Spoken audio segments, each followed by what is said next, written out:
Hey everyone, Claire Wasserman here, founder and author of Ladies Get Paid. Today's coaching session is about something I don't think we talk enough about: how to rebuild your career after life completely derails it. I'm talking to someone who had a 3-year employment gap due to medical crises, family loss, and just life hitting all at once. We work through how to explain that gap authentically, how to rebuild confidence when you've been away from work, and how to make a career transition when you don't tick all the boxes.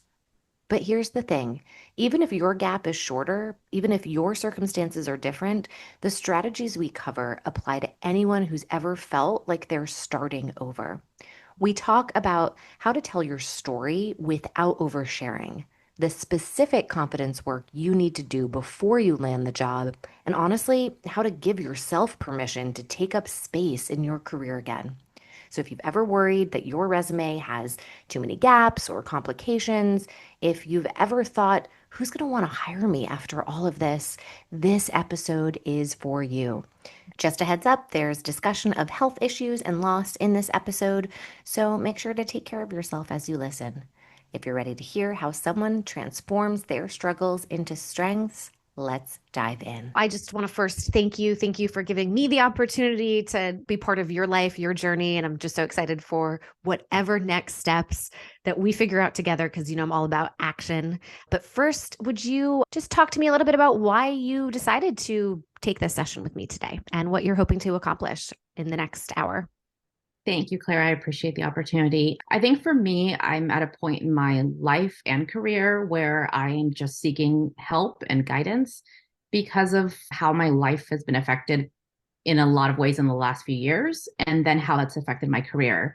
And I think a greater part of that is also the confidence that I think I've had in the past that I may be lacking just because I'm not been in a professional work environment in some time.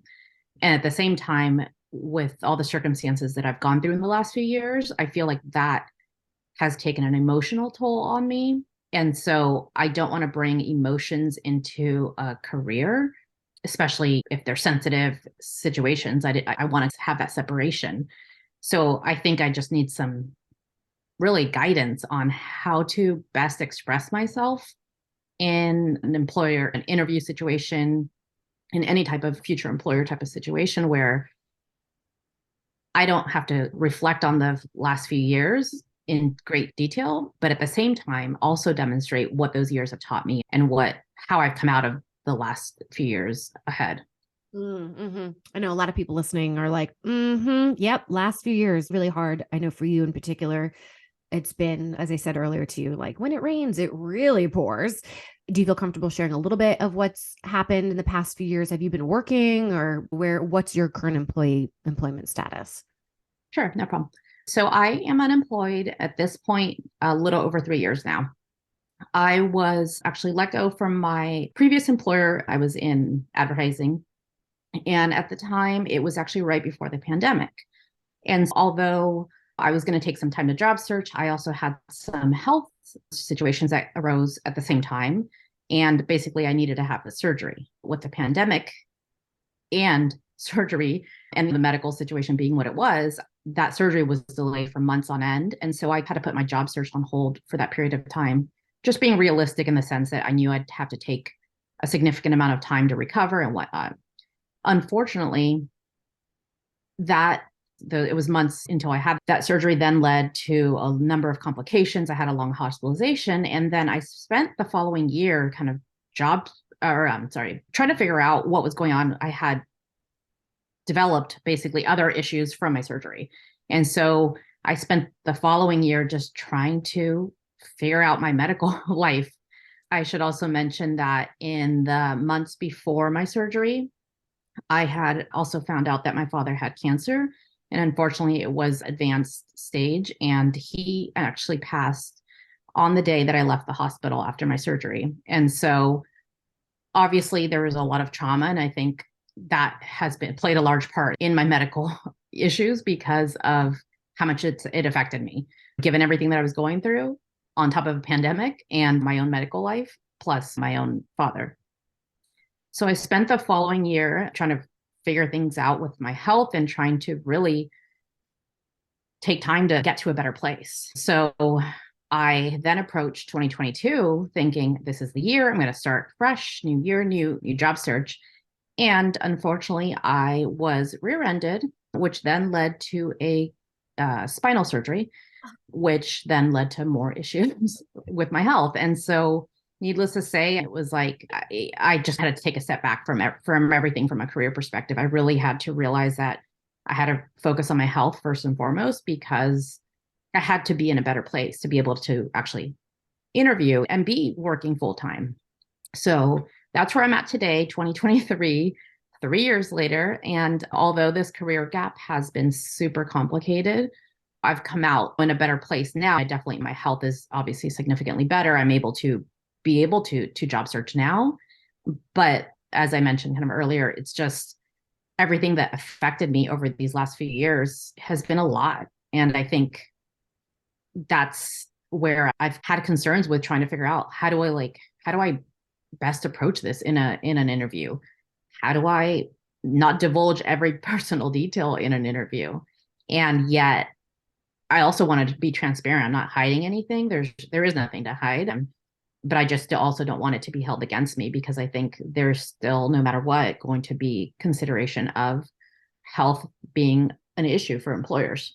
Okay. So if I'm watching your life like a movie, this is a very dramatic, this is like the drama has happened because I want us to get a little bit of perspective here. What during this time, as you're going through it, but also now that you have a little bit of distance, a little bit of perspective, what is this main character learning in this movie? What is she going through? What does she need to go through to get to the good stuff? Before we can talk about how you'll position yourself for a prospective employer, how do we tell the story, etc. What is your story? How have you understood yourself throughout all of this? And has it changed the way that you are approaching work, the place that work has in your life, the kind of jobs that you're interested and excited in, what your strengths are? Like, how have you grown and evolved as a human being? And then we can talk about you as an employee. But Right. yeah, like, how has the character grown from this like drama in the movie? You Yeah. know? I'd say they're obviously my strength.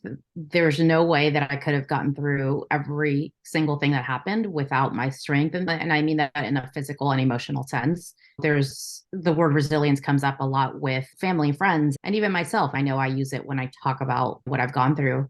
You do realize that no matter what, I've been able to come out ahead or be able to get through things. I wouldn't say necessarily always come out ahead, but really be able to get through things. And one of my favorite quotes is you're only as strong as how now of course I'm blanking on the full quote, but it being as strong as what you're faced with. And I think that's the reality that I was faced with, like situation after situation, and I just had to push myself and get through each day as hard as it was. And I think the other aspect that I've reflected on now, again, like I said, distancing myself from where things were, I don't think I processed a lot during the time. I was just getting through everything day by day, week by week. And now I've reflected and I've realized that was a lot. And I think I'm in a better like perspective to just process. That being said, I know you asked how does that skew what I'm looking for from a career perspective? And I would say focusing on, of course, my work, but truly that work life balance and realizing that I have to be a priority no matter what, whether it's my own personal health circumstances or family or anything else in my life. And I think a lot of people have realized that during the pandemic. And I think everyone has realized what kind of becomes a priority for them in their lives. And I truly think that given my circumstances, given what I've gone through, I have to just focus on having that balance. And the other big thing that I have also developed even more in the last few years is boundaries. And that has been a big issue for me in the past where I haven't really had boundaries. I've just, again, from personal or professional, I've done everything. I've stayed hours on end. I've worked on weekends and just done everything when the reality is I should have set boundaries. And I think that comes on a personal level too, where I have had to do the same and just really prioritize myself, my health, my life, my everything that I'm going through. Unfortunately, it's affected different relationships in my life, friendships, just a lot of different aspects of my life. But I guess that's the reality of setting boundaries. You realize who your friendships, who your true friendships are, who those true relationships really are and what they mean. Yeah. Yeah. A couple of questions here. I take notes as you're speaking. So to get through each day, okay, the strength, the resilience that it takes to do that. I want to know, how did you do that? So let's first talk about that. Then I want to talk about the process of processing. Okay. Because all of these things show you who you are, like what your character is, but also we can use this to tell your story. Again, we can decide later how much of the details of the past 3 years we want to divulge, because the details don't matter. It's really about what. And I should back up. It's not just I gained resilience and strength through this, because that's like easy for anyone to say. But if you would describe the how you did it and the what you learned, and you can go more into specifics, and that becomes the compelling story that you can tell to a prospective employer. So that would be my first question to you, is like, how did you get through each day? I think in the past, honestly, I've relied on others. And I think in these last few years, I've relied on myself. I've been always very independent and gone through a lot on my own, but I always sought out help, advice, a shoulder to cry on type of thing. And what I realized, again, like I mentioned earlier, with broken friendships or different distancing in situations, I just had to focus on me and what I was going to do. It not if someone was going to be there to support me if I had a bad day, or if I could rely on someone. I just had to realize that it had to be me. And I think the other aspect was knowing how much I've gone through in the past. These last 3 years are definitely the worst of a very complicated life. Mm-hmm. But it's not the first time I've had enforced circumstances that have been complicated. And I think knowing that I've been able to get through what I've gone through in the past, I just had to focus on that, like really focus on the fact that I survived those situations. Mm-hmm. And yet, despite the fact that I was faced with even harder, more complicated ones now, I could get through them just because I know I did in the past. Like they definitely hurt and hindered me in a lot of ways, but it's not like my life halted all of a sudden. I just had to get through each day. Sounds like you developed grit. Yes. With a grittiness. Yeah. Because again, this is for anybody who has gaps in their resume or experiences that were really difficult.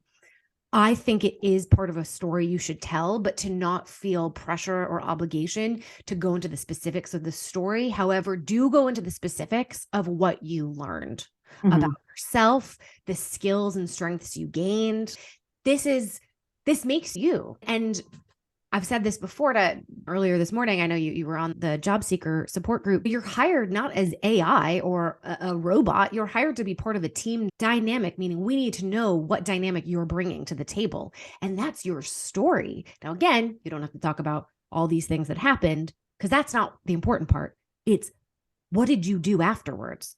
How did that change your perspective on life, on your capacity to carry things, right? I want to just talk a little bit now about the process of processing, okay? Because there's a lot of stuff here. How do you get distance from it and begin to understand yourself? So talk to me about self-introspection, because these are elements you might want to be bringing into your cover letter, into your LinkedIn, into the interview you have. Talk to me about how you probably know more about yourself than other people who haven't gone through a lot of stuff. So again, the process of processing this shit. And no need to sell me on it. Just speak from the heart. What have you come to understand about the way that you even think and process? I think what I mentioned earlier, where I would seek out kind of help or guidance, or it's like even reading a self-help book or reading an article, just kind of someone to tell me how I should process something. And to the point of your question, I think I've really, truly started to process things on my own, to be able to realize, okay, this is a situation. This sucks. I'm in pain or whatever it was, but let's use a hospital situation. I have doctors and nurses around me that are helping me through the physical aspect. I just need to get through the mental aspect. So I think it's truly been focusing on the mental processing of emotions. I think Two, I've also, well, to be candid, I'm a very private person, even though I'm doing this podcast with you. And I think I have become much more outspoken and much more open just because it can only help maybe one other person, 20 other people, 100 other people. And I think that has helped me know that my circumstances suck, but someone else might be listening or might be going through a similar thing and realize she's 3 years later and she's back in the workforce and making a difference in the world. And so I think that encourages me to just be motivated for myself and then also feel like I can potentially motivate or encourage someone else. 1,000%. And you can inspire somebody, even in your cover letter, in your LinkedIn, how to express resilience professionally, right? It's connecting the dots between your work ethic, your patience that you had to have with yourself, your open-mindedness, I'm hearing, right? The mindset shift of learning to rely on yourself, creativity, problem solving, seeking support, being vulnerable, right? Expressing yourself. These are words to use, right? So again, you don't need to go into the specifics of what happened, but do go into the specifics of how you grew from that experience. And don't be afraid to say it, because every single person is going through some shit. Everybody. I was about to be like almost everyone. No, everyone's going through something. And so I just genuinely think if you can make a heart connection, like a human is reading your cover letter, depending on where you're applying it, you're going to have to get past the applicant tracking system, and that's using keywords and that's playing the game. But by the end of it, you're going to get in front of a human being and you're trying to make a connection with them, especially if we can get you to the interview process. That's where somebody can see themselves in you. They can feel recognized. And if they feel connected to you, they're going to want to hire you. So I really would not be afraid to express the things that you learned about yourself, but just be careful about not being so like abstract and using platitudes, right? Like we don't want to make it sound like a Hallmark card here. So it's a balance, right? And I'm happy to continue to work with you. And after you write up some stuff, I'll take a look, but don't be afraid to use your story because it makes you human. And that's, Right. We want to connect with other humans. I know you had questions about explaining, or I think you had some questions about explaining the gap maybe in your resume. Yeah. Yeah. Talk to me. Yeah, sorry. I was going to say, I think obviously, again, a lot of people were affected by the pandemic and a lot of people maybe took time with family, homeschooling, whatnot. My circumstances were different. And so I feel like there are explanations for other people's career gap, but without, again, divulging details, I don't know how to best explain my gap. And at the same time, even though I have been actively, doing career, I'd say job searching / career advancement, the reality was there were points of time where I just couldn't be as productive as I would have liked to have been. I love learning and I would have loved to take a bunch of classes and get certificates and do all the stuff that I had access to virtually. But there were just points in my life over these years that I just wasn't able to. Yeah. So I feel like I let in the normal healthy me that would have been what I could present to someone. Despite my gap, I was doing this and this, but I don't feel like I have as much to, I guess, share. Yes. Okay. I'm going to just jump in real quick. All right. I'm so glad that you brought this up because it A, resonates with me, and B, I know it will resonate with a lot of people listening or watching. It's because we as a society really value ourselves in terms of our output. Okay. There's human being, right? No, we think we're human doing. We forget the being part. And it's, I'm only as good as my last success, or my net worth equals my self-worth, which requires constant action, motion. It's exhausting. So I want to say this is totally natural to be like, I wish I could say, despite the gap, here's what I did. But you know what? What about the character building? I'm going to circle back to the things that you learned about yourself and your process and strengths and boundaries, right? So even if you weren't able to have a side hustle or take these classes or get certified or do a bunch of reading, right? There was the character building part, the being part of just trying to get through this. Don't discount that as a story to tell. So I know I'm repeating myself a little bit here, but I do want to say, I don't look at that time. I would love you to not look at that time as a wash, as a blank, because there was so much internal growth that was happening, even though it may not be expressed through getting a certification or completing a class or reading a book or whatever. the building, the character building was still there. Okay. So there's that. Second, fortunately, we are in a day and age where if you took some time off for whatever damn reason, nobody cares. Of course, you'll have to have an explanation if they ask, but this is not one of those we look at your LinkedIn or, ooh, what was she doing between, 2020 and 2023? We all know what we were doing between those. We were shuffling around in our bathrobe. Everybody had there is a reason for a blank.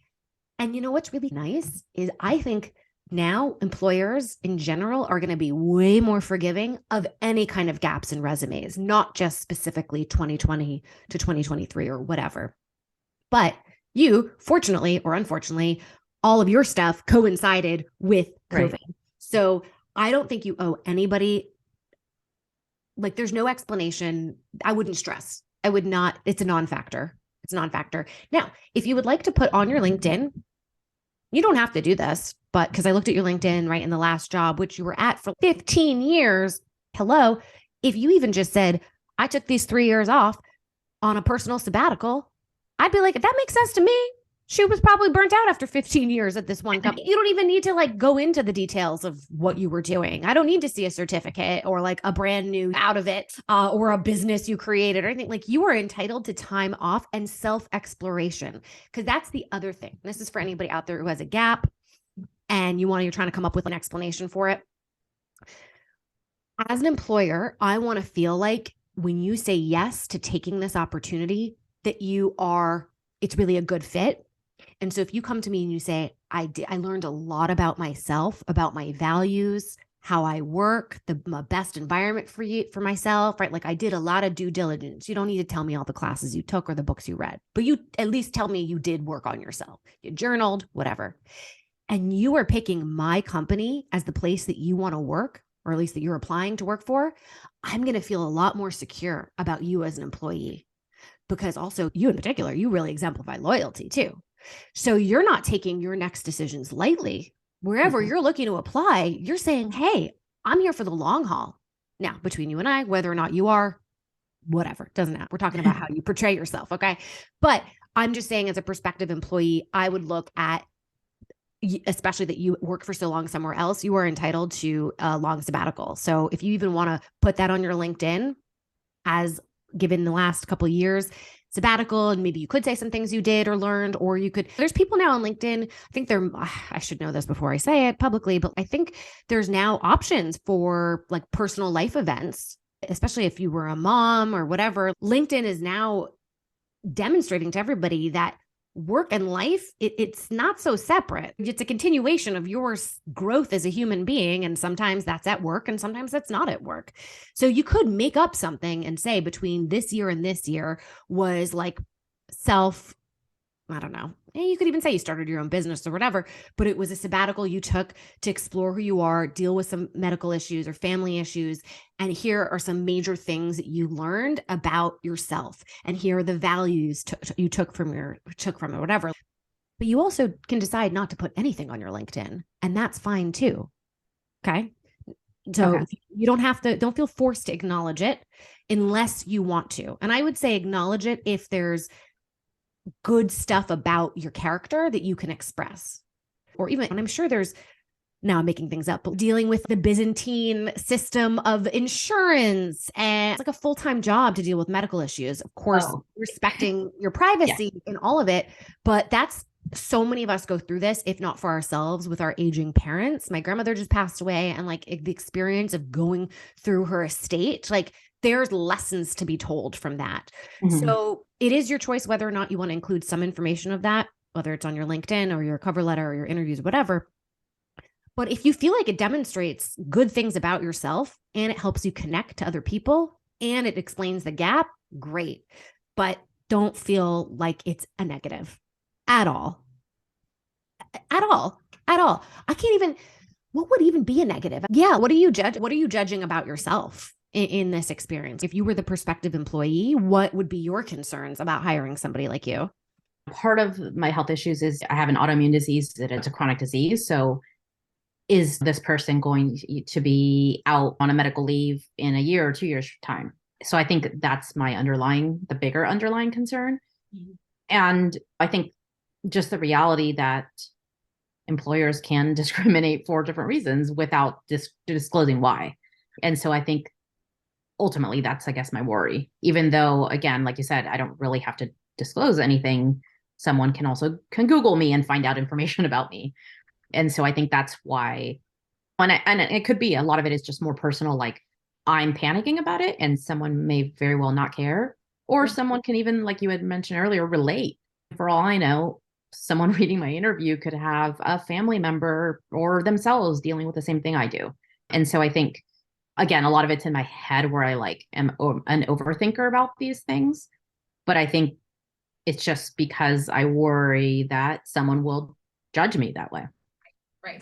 It's a valid, this is where I'd want to get an employment attorney to understand what, I mean, it is illegal for you to be discriminated against, but I also understand not wanting to disclose a lot of this stuff up front. You really, I think it's at the point of when you get the offer, that might be where you talk to them more seriously about if there's accommodations that need to be made, et cetera. You also want to know up front that you're applying for a job that is allows for these accommodations if they're needed on your end, right? You don't want to be in a situation where you've said yes to something and it's not a good culture fit. So this can be a good filter for you to know, is this the right environment for you to be in? So as much as there's fear here of them saying no to you, you also have now a set of expectations to say no to them on. There's a bar that has been set here for you.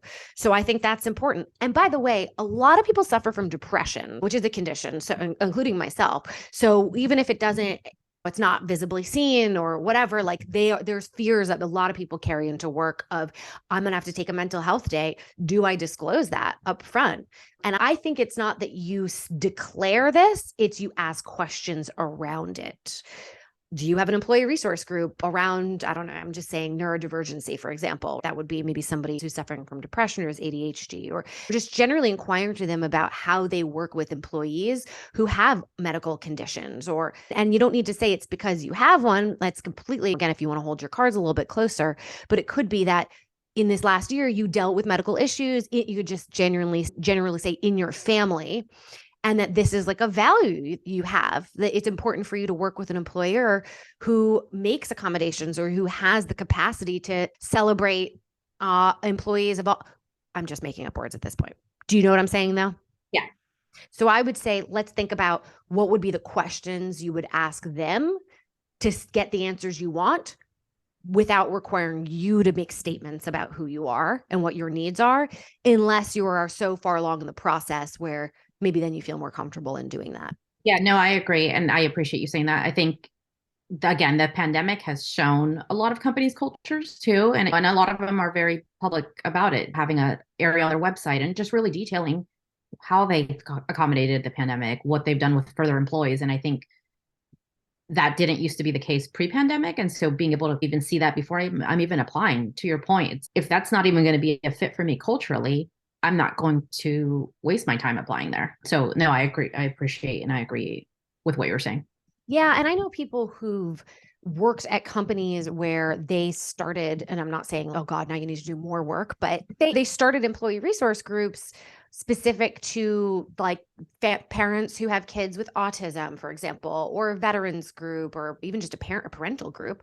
And they became leaders because of it. They got a promotion and a raise because they were contributing to the company culture. They were taking their identity, their character, their set of specific needs, and said, I can't be the only one who is going through this. Mm-hmm. Like, statistically speaking, it's not possible. I'm the only one going through this. Let's create a space where those who have gone through medical issues, trauma, whatever, like, how do we learn from this and use this at work, whatever. Again, I don't want to like change the direction you're going in your career. And we're going to talk a little bit. I think you do want to make a bit of a pivot. So I want to discuss that in a second.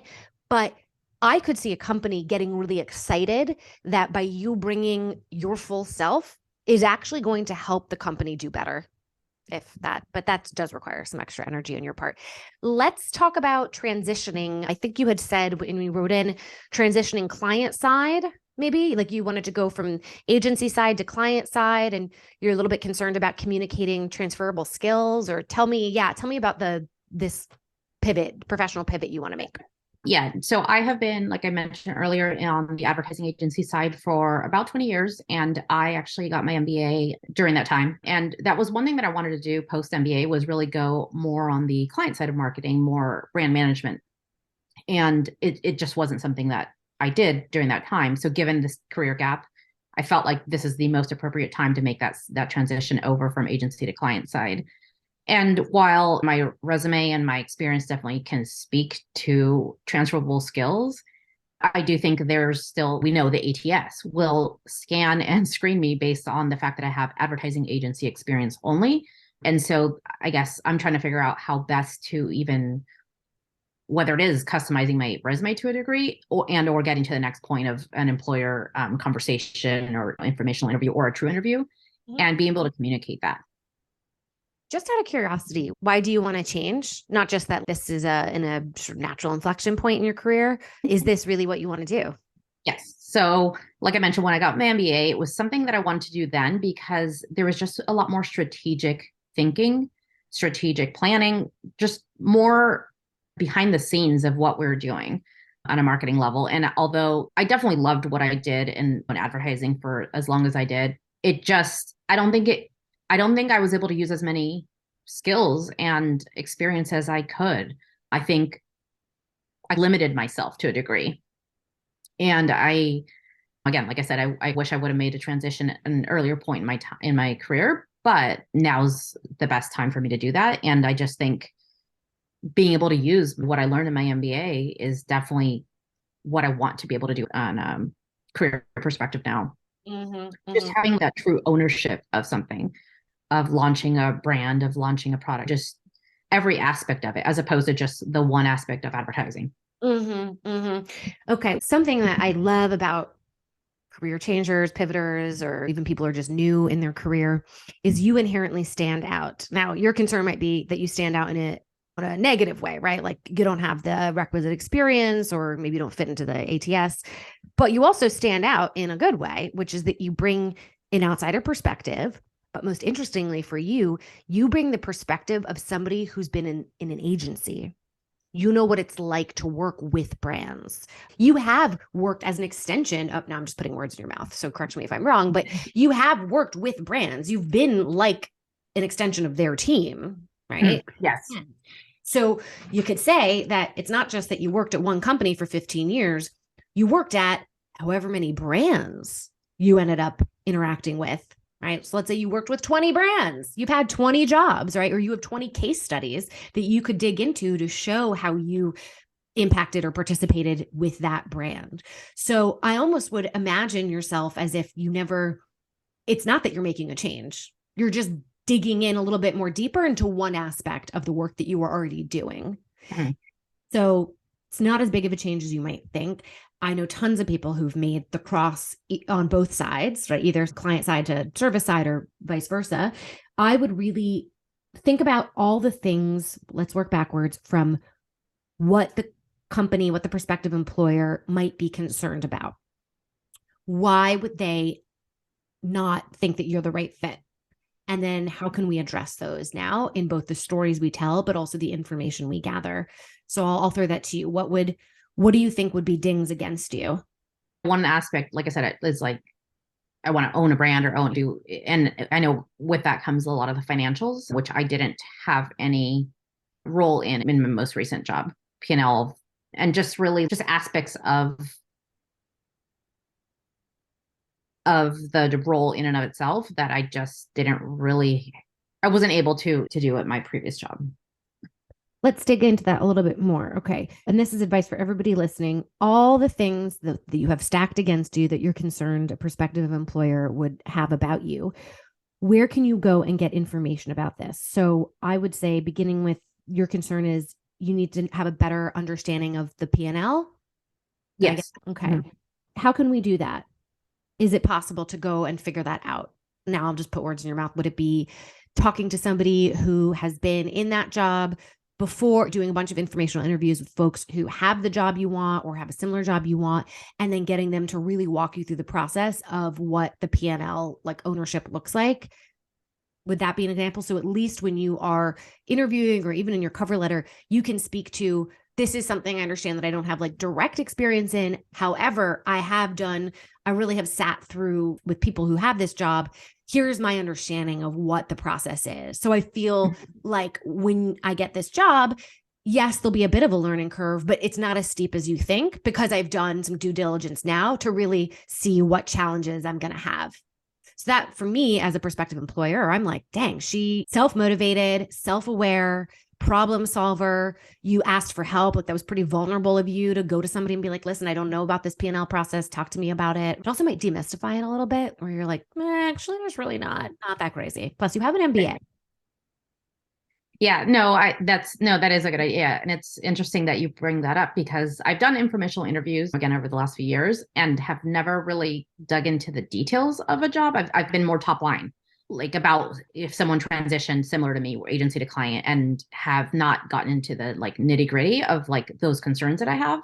Yes. And so I appreciate you saying that because I really should ask those questions because if that's where I feel like I might be lacking a little, Yeah. then I can learn and also build from that. Exactly. So you're going to learn from them. But what I think is most important is that you're going to tell the prospective employer that you did this. Mm-hmm. So it's not even like what you learned. It's just, I had the idea and the gumption to get ahead of this issue you already have, right? I always give this advice for people when they're negotiating their salary, right? You do a ton of research, market research, talk to real people. Yes, as a way of feeling confident in your ask, but also so that you have a defense. You have evidence that you can bring that shows you did your damn homework. Right. That in and of itself is even stronger than the number that you made because it also makes it more difficult for the other side to diminish you. Like, oh, she doesn't know what she's talking about, or you haven't done it yet. And it's fair enough, but I just talked to 5 people. And here's the questions I would be asking folks: have you the job you want or similar job, or in these kind of quote informational interviews, really go into what are the hardest things about your job? What are all of your challenges? And then, yes, of course, start with your own. Where I feel like I might be lacking. Give me the details and how you approach it. But not just that, just in general, because that's going to be, I think, the concern of the prospective employer is their learning curve is going to be steep because they have not seen these issues before, or they don't know, whatever. It could be that it's really fast paced, or I don't know, projects get killed, or like it's all kinds of challenges, emotional challenges, logistical challenges, budgetary challenges, all that. So getting ahead and being able to speak from a place of not just here's what I want to do and why I love it. Yeah, sure. So everybody theoretically, that's the ideal, but I know that this is going to be hard. And here are the challenges I've come to understand about what it takes to succeed in this role. And let me show you how A, I did my homework, but B, here's how my life experience is transferable to being a good problem solver. Because that's really what all this is, right? It's just like you're putting out fires, especially if you're in the advertising world in any capacity, like you're just putting out fires all the time. Right. Yeah. So I think you really learned that in the last 3 years for you personally. So that could be part of the personal brand pitch that you're making, is that you are like a steady force in a stormy situation. So start to actually take note of, as you're listening to these challenges that other people in the role face, and you think about your own challenges, what are patterns, like what are themes around how you consistently operate in these problems? That to me is very compelling because anyone can say, I have experience, but not everybody can talk about dealing when the roller coaster is getting out of control. So I think that's cool. I also think just also make sure, come with ideas too. People, especially show that you did your research about the industry and where they're investing, like and we can talk more specifics if you want about if there are certain brands you're interested, what lights you up, but ideas are great. If you like my idea, you got to hire me. It's how you operate, your work ethic, your thought process, your problem solving, your tenacity, your resilience, but also you just have ideas. I want to hear them. I like to act in interviews that I've had in the past. I pretend that the interview is I've already been hired. It's our first brainstorming session of like how we can best capitalize on me to make you money. That's also a way to get confidence in the interview, is to imagine it as just like the first meeting after you've been hired. Right. What do you think about everything I've said so far? How else can I support you? Yeah, no, I like that. I definitely hadn't viewed things that way, where you're already in the first day of the job. And really just, like you said, it builds that confidence where you don't treat it like an interview, but you treat it like you're bringing stuff to the table. Yeah. So I do like that as far as being able to like change my way of thinking and really not, I think I'm an overthinker. And I think that's a big part of a lot of this is that I am maybe worried about things that I really don't have to be when I know that I'm able to do this and I was able to do my job well in the past and I can certainly do that for the next employer. I think, like I said, it's just that confidence and that gap has just maybe taken a hit on me to a degree, but the reality is I can overcome that too. I have some thoughts here, okay, about the overthinking and the confidence boosting, because I am fully with you on everything here. All right. And I know you've come to my sessions before. You're hearing me repeat myself, but I'm going to say it anyway. First of all, overthinking is what we are designed to do as a way of keeping us alive, literally. Like the only way our ancestors, like we could exist was because somebody was looking out for the saber-toothed tiger, right? So like we are supposed to be anxious as a mode of surviving, okay? When it's happening, it's like, all right, good job. Thank you. I'm going to validate that there's a purpose to this, right? But then it becomes unhelpful.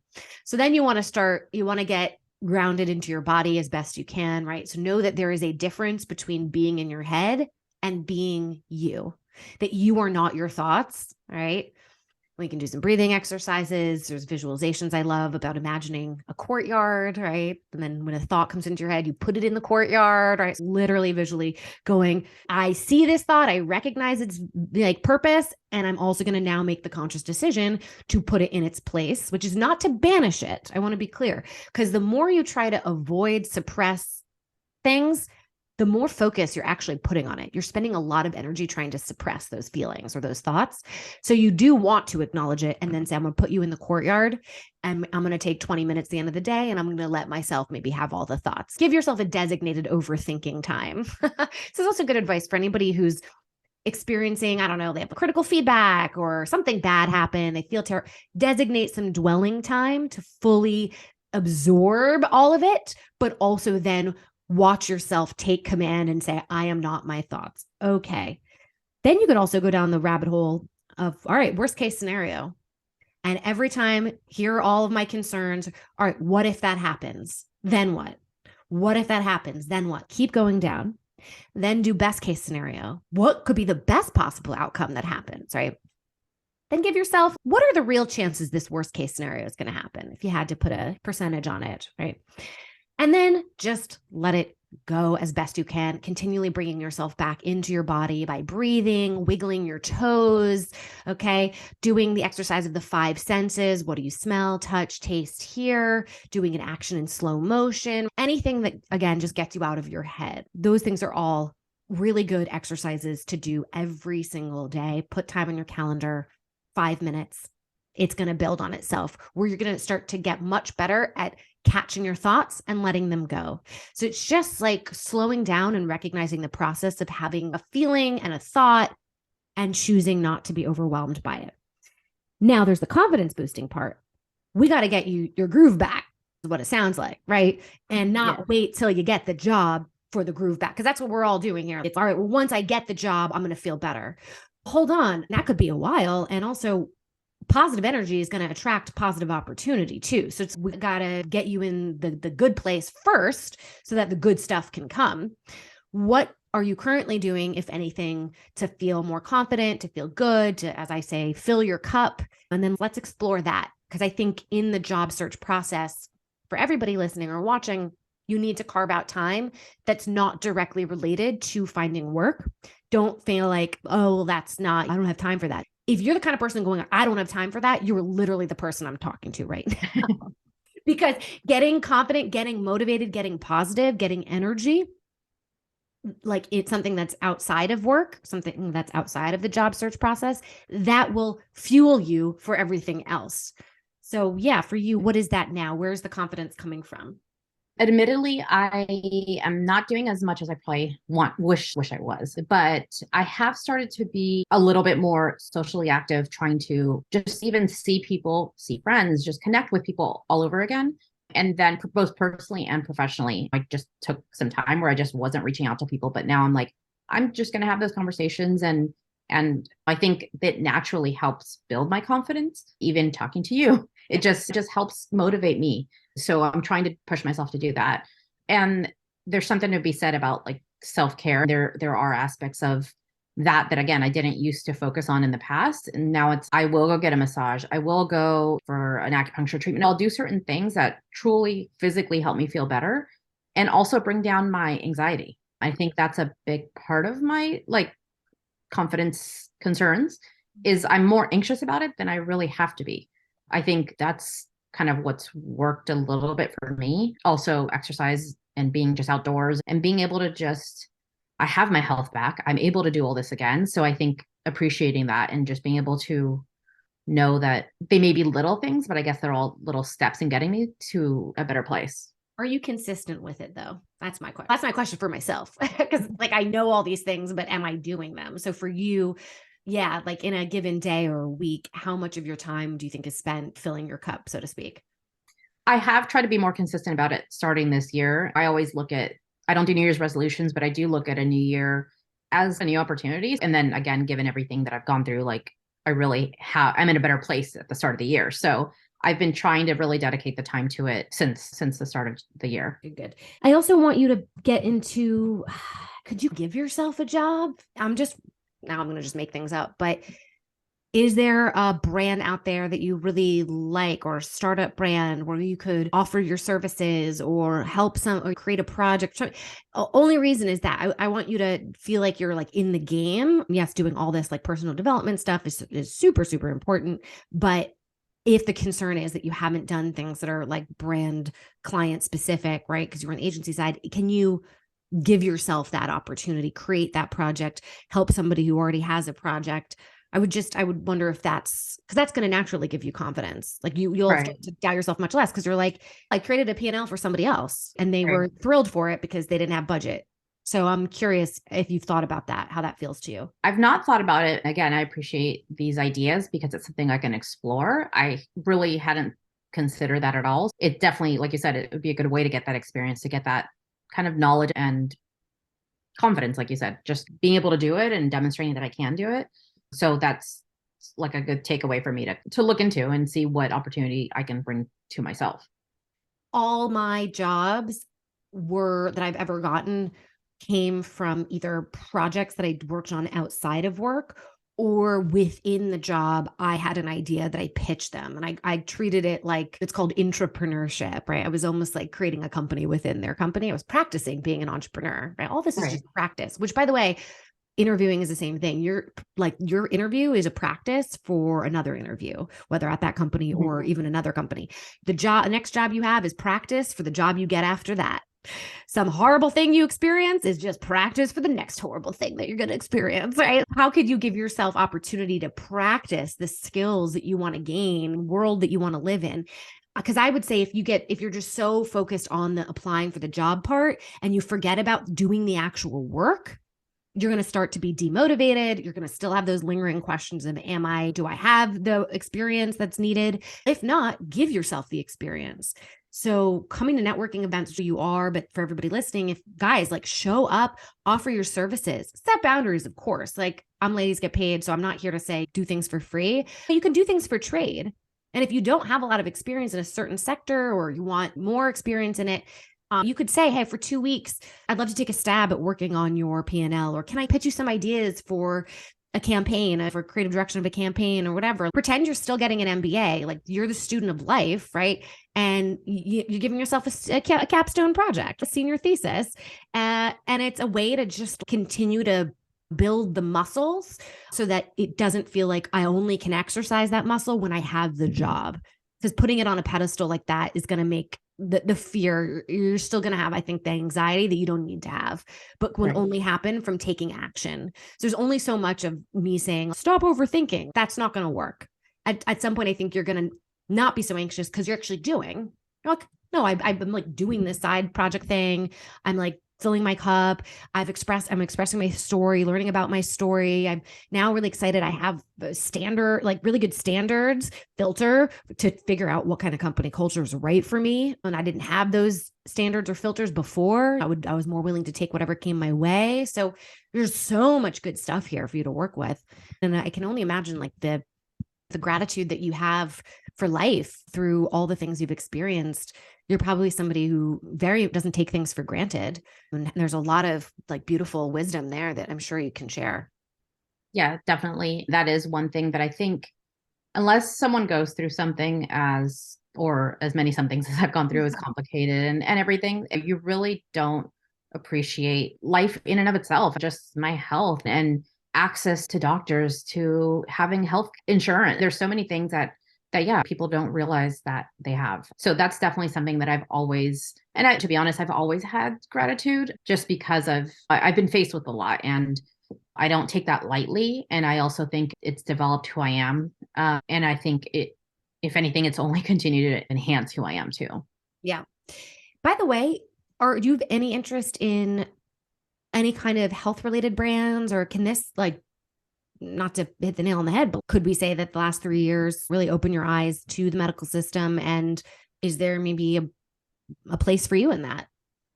It is something I've considered, obviously, given how much knowledge I have in and of itself, but also it should be a priority for so many people. And like I said earlier, just having access. And I think that aspect of it is the aspect that I would probably focus on, is giving opportunity to everyone to have healthcare. So yeah, I haven't truly explored it at great length, but like the health and wellness space is definitely something I'm interested in. Yeah, because when you've had a firsthand experience of something so intimately as you have, that brings a lot of value to whatever. If you wanted to pursue something in that space, you are like, I know what I'm talking about because I've lived it in X, Y, Z ways. You also have had a front row view to opportunity, right? To white space. Like you see where there's problems, issues, tensions. So you could say, hey, I want to solve this problem. And then there'll be opportunity in that and fuel. Like the purpose can come out of the pain like that. Right. Like I started Ladies Get Paid because I was angry about the wage gap. Let that be a motivator. Now, I know you also want to have life balance, set boundaries, things like that. I'm always hesitant to say, go towards the thing that you're most passionate and angry about, because then you might have a hard time setting some boundaries with it. However, I would reflect not just how your character changed and grew during this time period, but if you do think there are good products being built to serve needs in the medical space, right? Or if there's policies that need to be passed or issues or whatever. So again, whether or not you decide that this is a brand you're going to go apply towards, or it could be a side thing that you do, right? Maybe there's a cause, like a policy that you want to throw your support behind, and you're going to offer yourself to do some brand work for them, right? Give yourself a moment to explore really in the last 3 years, everything that you have learned and all that it has given you. And if there is job opportunities within it, not just a story to be told about it. Right. I'm so grateful to you and that you reached out and you were my first. I don't know if we're going to be posting this as my first podcast coaching, but I think I'm going to speak on behalf of everybody listening. And they're also grateful and thankful to you for sharing your story, as am I. I think there was some good stuff here. Yeah. How are you feeling at the end of the session compared to? No, definitely. Like I said, even just talking to you, your energy, your way of being able to convey things, it just really puts perspective into, again, like that negativity, that mindset that I dwell on a little bit. And I just realize that there is a lot of positive that's come out of my life and over these last 3 years. And I just really need to put my efforts towards that side of things. And then you also brought up very specific ideas and recommendations that I will definitely put to use as I move forward in my job search. So I definitely appreciate your time and just everything that you were listening, like you said, taking notes and just truly listening to me and my story and what that means for my future. And so I appreciate that. Yeah. Yeah. As you're going through stuff, really feel the feelings. Otherwise, they'll pop up later, terrible moments. So go through it. But also, I would love for you to be thinking about where's the opportunity here? How can I leverage this? How can I use this? And if you don't have an answer right away, that's totally fine. That's actually my favorite moments, are when I go through something and I'm like, I don't know how I'm going to use this yet, but it will show itself to me. And it's true. Weeks later, months later, years later, all of a sudden I have an aha moment. And it was like, oh, I had to go through that to gain entry to I unlock this next part of my life because of it, whether it was people I met or information I gathered or skills that I gained or character that I built or just expansiveness of knowing that like life goes on. So, but I do urge you as you are reflecting the last 3 years, it's not just how can I tell this story, but is there more opportunity in what you went through to really mine and use in some capacity, in some way? Be an opportunist.